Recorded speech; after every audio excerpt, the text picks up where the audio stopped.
ہم تو ان کے ساتھ ہیں, تو اپنا بتا تو کس کے ساتھ ہے. اگر تو دینداروں کے ساتھ نہیں ہے تو بتا تو کس کے ساتھ ہے. یہ تو فیصلہ تم کرو نا, ہمیں تھوڑی کرنا ہے. ہم تو ان کے ساتھ ہیں جن سے تاریخ بھری ہوئی ہے. عزیزان گرامی, کہتے ہیں مجھے شیطانی حملہ ہوا اور خیال آیا کہ یہ تو کیسے دیکھ, اب تجھے یہ کھانے کو مل رہا ہے نا, اب یہ کھانے کو مل رہا ہے. لوگ سمجھاتے تھے, بات نہیں سمجھ میں آئی تھی, نہیں جذبات ہیں, بولنا ہے, یہ کرنا ہے, وہ کرنا ہے. ہاں کہنے اتنی دیر میں رحمانی حملہ ہوا اور وہ وہم دور ہو گیا. رب نے فرمایا, رب کی طرف سے جو الہام ہوا, جو برکت ملی, جو سکینت اتری, جو سکون اترا, اس نے یہ تسلی دی, جس محبوب کا نام لیا وہ تمہیں اس حال میں دیکھ کے خوش ہو رہے ہیں.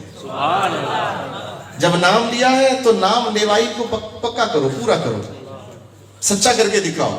کہتے ہیں بس وہ خیال آیا کہ اتنی زندگی جو ہے نا انہوں نے کھلایا ہے, آج تجھ سے مانگا ہے, آج تجھ سے اس کھانے کا تھوڑا سا حق مانگا ہے, تو تو نے حق دینا ہے کہ نہیں دینا ہے, وعدہ پورا کرنا ہے کہ نہیں پورا کرنا, وفا نبھانی ہے کہ نہیں نبھانی. بس یہ جیسی خیال آیا شیطانی وہم دور ہو گیا.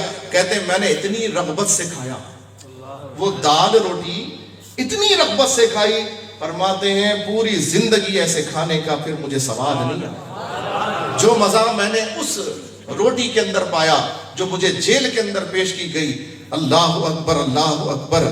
دیکھو جو سرکار سے وفا کرتے ہیں آزمائش انہی سے کی جاتی ہے. مکتب عشق کا دستور نرالا دیکھا, اس کو چھٹی نہ ملی جس نے سبق یاد کیا. حالانکہ دنیا میں سبق یاد کرو تو چھٹی, مگر عشق کے مکتب کا دستور تبدیل ہے. جو سبق یاد نہیں کرتا اسے چھٹی مل جاتی ہے.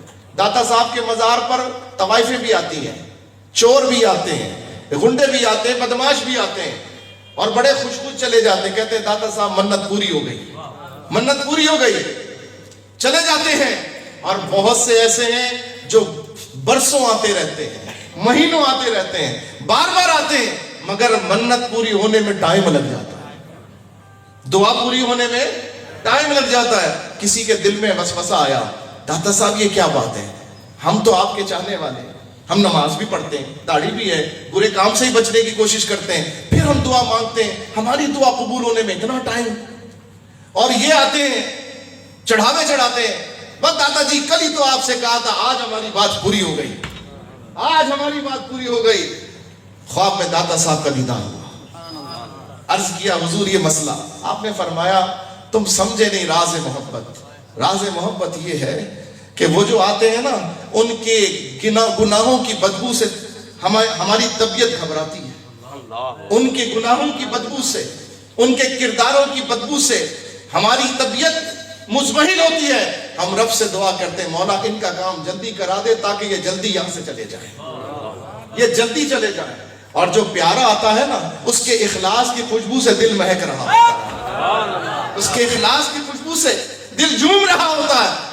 ہم دعا کرتے ہیں مولا کام تو ہو جائے مگر پیارا ذرا بار بار آتا رہے, سبحان اللہ, ابھی جائے نہیں پیارا یہاں سے. مکتب عشق کا دستور نرالا دیکھا, اس کو چھٹی نہ ملی. آپ اکثر یہ شکایت کہتے ہوں گے میں تو سارا کام بھی کر لیتا ہوں, میں تو آپ کی بات بھی مان لیتا ہوں, مگر آپ دوسرے کو زیادہ نواز دیتے ہیں. بھیا ارے چلو اس کو بڑے پرسپیکٹو میں دیکھ لو. یہ بتاؤ آج دنیا میں کافر زیادہ آرام سے ہے یا مسلم؟ جی بتائیے, انگریز, یہودی, ہندو وہ زیادہ عیش میں ہے یا مسلمان؟ غیر مسلم اور مسلم اگر دنیا میں نظر ڈالو کون زیادہ عیش میں, کون زیادہ آرام میں؟ تو وہ اپنا ہے یا پرایا؟ پرایا ہے نا, لیکن اسے زیادہ مل رہا ہے, اسے زیادہ مل رہا ہے, اسے سب کچھ مل رہا ہے. ہم حسرت سے دیکھ رہے ہیں اور ہم میں سے بہت سے اس کی ترقی دیکھ کر مرے جا رہے ہیں, مرے جا رہے ہیں. ہم بھی ہو جائیں ویسے ہی, ہم بھی ہو جائیں. ہمارا بچہ سوٹ بوٹ پہن کر نکلے تو اماں بھی بلا لیتی کیسا بالکل انگریز جیسا لگ رہا ہے, کیسا پیارا لگ رہا ہے, انگریز جیسا لگ رہا ہے. ہائے ہائے, ہم جو محمد عربی کے غلام تھے صلی اللہ علیہ وسلم، جو داڑھی رکھے تو پیارا لگے، جو امامہ سجائے تو پیارا لگے، جو سنت رسول اپنائے تو پیارا لگنا چاہیے. یہاں آج داڑھی رکھ لو تو سب سے پہلے ماں باپ پیچھے پڑ جاتے ہیں. تو کس کی صحبت میں بیٹھنے لگا ہے؟ یہ مولویوں کی صحبت تجھے تباہ کر دے گی. یہ کس کی صحبت میں جا رہا ہے؟ ابھی سے داڑھی رکھ لی، کیا بوڑھا لگے گا؟ کیا لڑکی کون دے گا تیرے کو؟ بھائی جب شادی ہو جائے تو پھر لگ رہی ہاں ہم بھی سنت مانتے ہیں. ہاں بولو یہ جملے گھر کے ہیں کہ نہیں ہیں؟ ہمارے گھروں کے ہیں نا. کتنا مشکل کام ہے. لیکن اللہ کے بندوں ذرا دیر سوچو، تم مومن ہو تمہیں کم مل رہا ہے، وہ کافر ہے انہیں زیادہ مل رہا. تم سمجھتے ہو کامیاب وہ ہے؟ وہ کامیاب ہے؟ نہیں، وہ کامیابی نہیں ہے. انہیں ان کو جو کچھ ملنا ہے یہی ملنا ہے. تمہارا اگلا جہاں آخرت کا ہے، تمہیں آگے ملنا ہے. تم تو یہاں پر سرائے کی طرح ہو. سرائے تمہاری منزل نہیں ہے، منزل تمہاری آخرت ہے. تم دنیا میں سرائے کی طرح ہو، ایک کرائے کے مکان کی طرح ہو. کوئی کرائے کے مکان کوئی اپنی منزل سمجھتا ہے؟ نہیں. تم یہاں کرائے کی طرح ہو، سرائے کی طرح ہو. تو اپنا انداز بھی اسی طرح رکھو. جتنا رہنا ہے اتنی محنت کرو، جتنا رہنا ہے اتنی محنت کرو، اور جتنا رہنا ہے اچھے انداز سے رہو. دنیا کو گلزار بنا کر رہو، دنیا کو امن کا گہوارہ بنا کر رہو، دنیا کو اخلاق کا گہوارہ بنا کر رہو. سبحان اللہ. عزیزان گرامی، ہم نے محفل کی بات پھر لنگر پر آتی ہے. وہاں سید بھی تھے، پیر بھی تھے، عالم بھی تھے، بڑے بڑے لوگ تھے.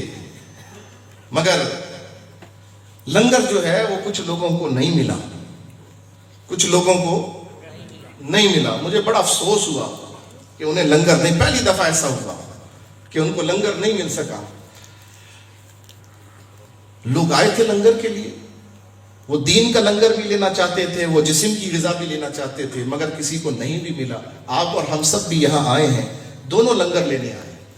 ہم دین کی غذا بھی لیں گے اور جسم کی غذا بھی لیں گے انشاءاللہ، اور لے رہے ہوں گے. میرے خیال میں اب تک کی میری گفتگو میں دونوں غذائیں آپ کو مل رہی ہوں گی. نہیں ابھی دوسری غذا تو ملی نہیں ہے.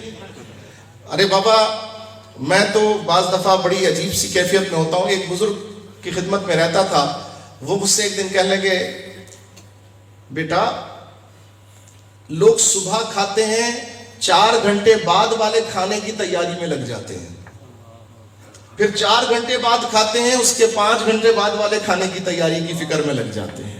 ایسے ہی ہے نا؟ آپ نے صبح اٹھے ناشتہ کیا، دوپہر کے کھانے کی فکر، دوپہر میں کیا کھانا ہے، یہ کھانا ہے وہ کھانا ہے، ڈائٹ کرنی ہے، فلاں کرنی ہے، یہ کرنا ہے وہ کرنا. دوپہر میں کھا لیا، وہ رات میں کیا کھانا ہے. آپ نے فرمایا کوئی یہ نہیں سوچتا کہ میں اگر دنیا میں رہوں تو مجھے بھوک ہی نہ لگے. اس کے تو سوچتے ہو کہ مجھے بھوک اتنی لگ رہی ہے کہ کھاؤں کیا کھاؤں. لیکن اس کی فکر کوئی بھی نہیں کرتا کہ اگر ایک وقت کھا لیا ہے تو اب 2 وقت مجھے بھوک ہی نہ لگے، ایسا کھانا مجھے مل جائے. تو بعض دفعہ ایسا ہوتا ہے کہ بعض چیزیں ایسی ہوتی ہیں جو کھانے کا بدل بن جاتی ہیں. کل میری محفل کے اندر جو لوگ بیٹھے تھے، بعد میں مجھے انہوں نے میسیجز بھیجے اپنے گھروں میں جا کر. انہوں نے کہا واللہ ہم اس محفل میں جتنی دیر بیٹھے رہے، آپ نے محفل ختم کر دی، ہمارا دل نہیں چاہتا تھا کہ محفل ختم ہو. ہمارا دل یہ چاہ رہا تھا کہ کھانا ملے نہ ملے، سرکار کی محفل بیٹھے ہیں، سرکار کی باتیں سننے کو. جو عشق و محبت کے قصے وہاں چل رہے ہیں، ہمیں وہ قصے سننے کو ملیں. اللہ اکبر. کہیں کسی مجاہد کا تذکرہ ہو رہا ہے، کہیں کسی غازی کا تذکرہ ہو رہا ہے، کہیں کسی شہید کا تذکرہ ہو رہا ہے. واللہ ہمیں تو پتہ ہی نہیں چلا کہ ہمیں بھوک بھی لگ رہی تھی کہ نہیں لگ رہی، ہم نے کھانا کھایا بھی تھا کہ نہیں کھانا کھایا. جب روحانیت اس نہج پر پہنچے، جب محفل کے اندر لذت اس نہج پر پہنچے، تو سمجھ لیجئے کہ آپ کی محفل مقبولیت کی طرف جا رہی ہے. کیونکہ آپ کا مقصود، آپ کی نیت پھر دنیا نہیں رہی، آپ کا مقصود اور آپ کی نیت اللہ اس کے رسول کی رضا ہو چکی ہے. عزیزان محترم، یہ ان کی محفل میں ہم بیٹھے ہیں کہ جنہیں اللہ تبارک و تعالیٰ نے اپنے محبوب کی اولاد میں غوث اعظم بنایا ہے. یہ ان کی محفل ہے. سرکار غوث اعظم کی 11ویں ہے. ایک پیغام دیتا ہوں بس حضور غوث اعظم کی سیرت سے، ایک پیغام دیتا ہوں، اور یہ پیغام آپ نے اگر یاد کر لیا اس پیغام کے 3 حصے ہیں.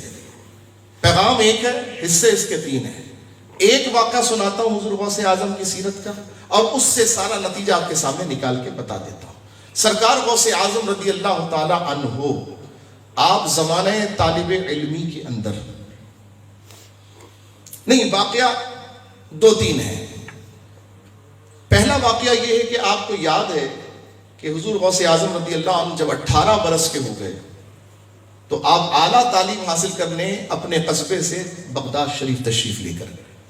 جب جا رہے تھے تو والدہ نے آپ کے کپڑوں میں 40 دینار چھپا کر رکھ دیے, سی دیے, بتا دیا بیٹا یہ تمہارا, کیونکہ ترکے سے والد کے 80 دینار ملا تھا. 40 بھائی کے لیے چھوڑ دیے اور 40 والدہ نے ان کو دے دیے. اور ایک نصیحت کی. بچوں آپ کو وہ نصیحت یاد ہے؟ بڑوں کو تو یاد ہے. میں نے کہا تھا بچوں آپ کو یاد ہے؟ یاد ہے. کیا نصیحت تھی؟ شاباش, زندہ باد, زندہ باد.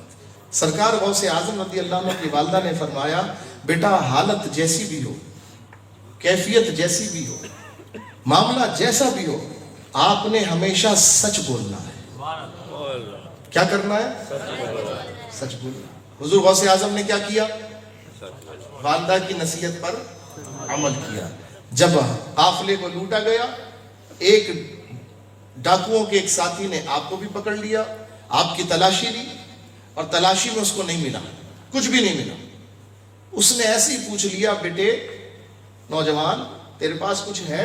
آپ نے فرمایا ہے. اس نے پھر تلاشی لی, پھر کچھ نہیں ملا. اس کو غصہ آیا, اس نے کہا کہ تیرے پاس کچھ ہے؟ آپ نے فرمایا ہے. کہا اگر ہے تو مجھے ملتا کیوں نہیں؟ کہا جہاں رکھا ہے وہاں سے نہیں ملا, یہ دیکھو یہاں رکھا ہوا. آپ نے دکھا دیا. بڑا حیران. اس نے کہا میری یہ بات نہیں سمجھ میں آ رہی کہ جب میں نے تلاشی لے لی اور مجھے مال نہیں ملا تو آپ بتا دیتے, کہہ دیتے میرے پاس نہیں ہے, آپ کا مال بچ جاتا. آپ نے کیوں کہا کہ ہاں میرے پاس ہے؟ اس وقت آپ نے فرمایا کہ میری والدہ نے فرمایا